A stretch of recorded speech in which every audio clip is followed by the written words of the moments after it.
Hi, this is Kelly Schmidt, and I'm here to record my paper on or PowerPoint presentation on Louis Kahn. I'm sorry it's in this view, but when I do it the other way, it omits some pages. So, Louis Kahn was actually born under a different name in 1901 on an island off of Estonia, which was a part of Russia. He was born in 1901 and died in 1974 at the age of 73 years old. In a tragic, he had a massive heart attack in the bathroom at UPenn Station. He also died penniless despite all his monumental efforts and buildings that he created. He was of Jewish faith, although it didn't play too much in the history that I researched about him. And he went to UPenn School, their architectural school. He also taught at Penn from 1957 to 1974 and prior at Yale University. Also of note that he did go to the American Academy in Rome, which is spectacular. It only takes the top people in their field for a period, I believe it's a 2-year sojourn. Some of the notable buildings that he built while he was alive was the Yale Art Center, which was his first. The American Federation of Labor Medical Building, the Richards Medical Research Lab, UPenn, the Salk Institute, the Library at Felix Exeter, the Kimball Art Museum, and the complex in Dhaka in Bangladesh, which was a favorite area of his. I believe he was returning from Bangladesh when he passed away. He also was married. He actually had a few, I believe, 2 wives and several mistresses that played a big role in his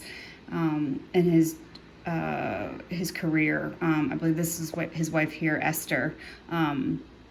Esther knew about the affairs going forward, and she sort of kept her territory.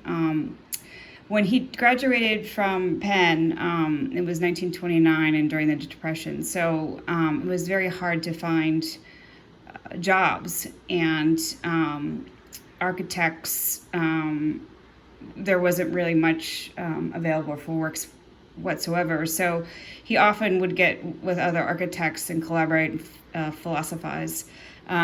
He joined up with George Howe, who was the founder of T-Square Group. George Howe would become very instrumental in his career. And T-Square Group joined with ARC, which is the Architectural Research Group, I believe. And I think this really helped him collaborate on ideas. Anyways, George and Louis Kahn and another gentleman were commissioned to, on the auspices of the war, were commissioned to do these housing complexes. They were called Carver Court and built in 1954 in Coatesville, Pennsylvania. And by the way, his parents moved Louis when he was very young, about 4 years old, to Pennsylvania because they had other family there, and that's when they changed their name to Kahn. As this is what their other relatives had done. Anyways, so one of his first early works was building these very utilitarian housing units, and they directly, in my opinion, follow from Le Corsier's La Savoie, in that they used concrete architectural columns to raise the supports. This is, unfortunately, it's not a great view, but they were 3-story, this is another building, but there were 3-story units. On the ground floor was a carport, and where all the mechanicals were. On the second and third floors were the living areas. And this started the theme that he had throughout his career of the served and servant spaces. The served were the mechanicals and utilitarian spaces. Later on would be the plumbing and the HVAC. The served would be the served would be the living spaces. But again, you can see how Le Corbusier, Villa Savoie here, also with, again, another comparison would be the ribbon windows across the front.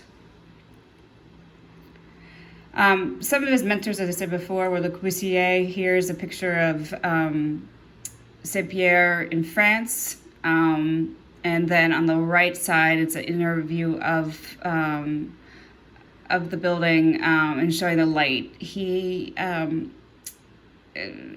Kahn had an amazing relationship with light, atmosphere, form, and space. All the principles and elements that go into architecture, and he got very fixated on it. Forms, and then using forms in 3-dimensionals to create light coming through light tunnels or channels, which we'll see later. But here we can see light coming through there, which definitely influenced him, as well as Mies van der Rohe. And Mies was famous for the use of steel and glass, and a lot of the buildings that Kahn made used sort of primary and common materials: glass, steel, pressed concrete, and iron. The Kimball Art Museum, which was built in Fort Worth, Texas in 1972, is a beautiful example of the use of light. Where he wanted natural light to come and to show all the exhibitions he didn't want to use artificial light. He just thought that the cast on the pieces of work were not, it wasn't a good fit. And so natural light has a tendency to destroy unless it's like archival glass. So he developed this concept of using these bays with open porticos at the end to get the light to fill through there. And then they were designed around these wonderful courtyards.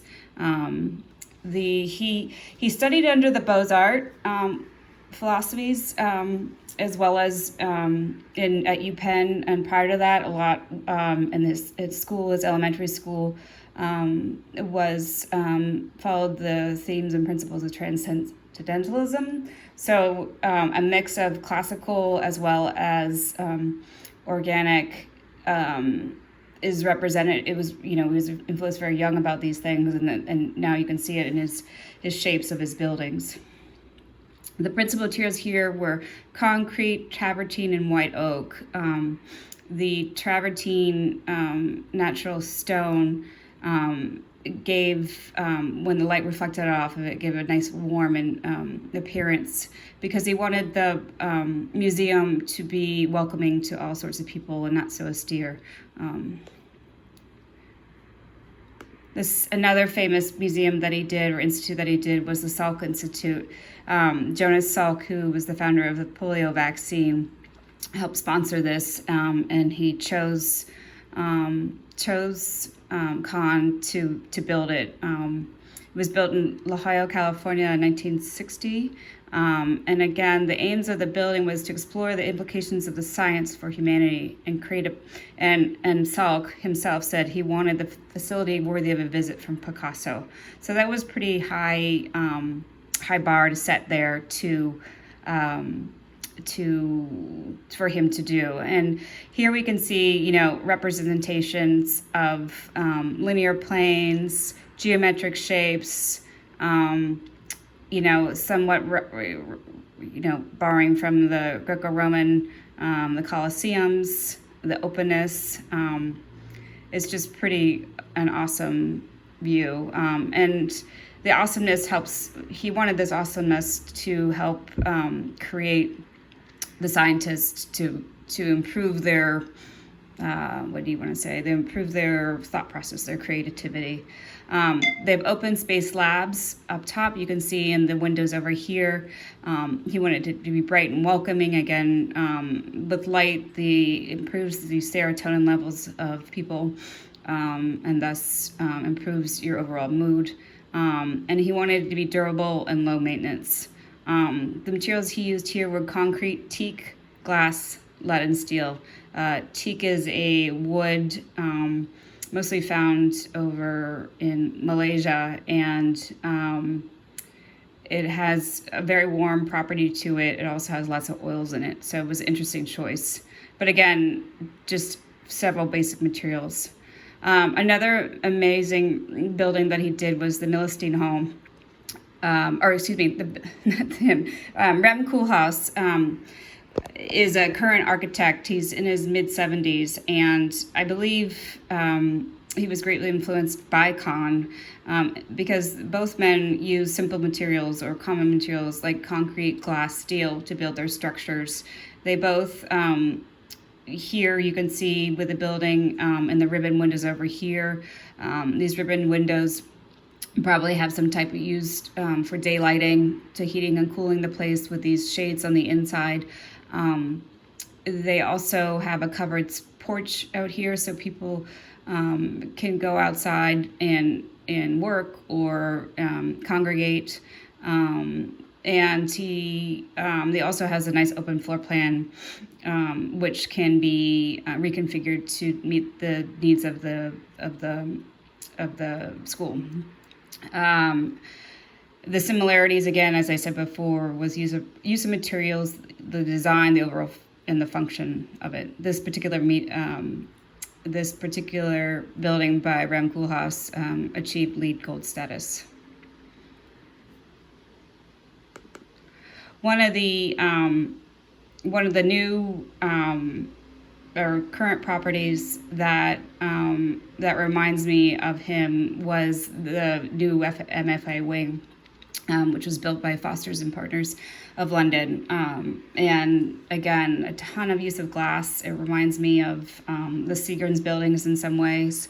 It houses the Art of America's collections on, I think, 6 different floors. And the courtyard itself, which sits around, was furnished by the Shapiro family. They're large benefactors in Boston.